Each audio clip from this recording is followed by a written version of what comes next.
Habagat naman po ang nagdulot ng masamang panahon sa ilang lugar sa Western Visayas. Dahil sa pag-ulan sa Sebaste Antique, nagka-landslide sa Barangay Abiera. Bukod po sa mga natumbang puno, 3 bahay ang natabunan. Ang isa sa mga ito halos umabot na sa bubong ang gumuhong lupa. Isang lalaki naman ang tinangay raw ng baha sa Barangay Bakalan. Patuloy ang paghahanap sa kanya. Binaha rin po ang bayan ng Kulasi. Bukod sa mga kalsada, pinasok na rin po ng tubig ang ilang paaralan. Sa Negros Occidental naman, isang kabaong ang inilipat sa gitna ng buhos ng ulan sa Kabangkalan.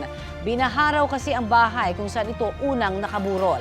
Hindi rin nakaligtas sa baha ang babuyan na ito sa Barangay Karadyoan sa Himamaylan. May mga residente sa iba't ibang lugar sa probinsya ang inilikas dahil sa pagtaas ng tubig.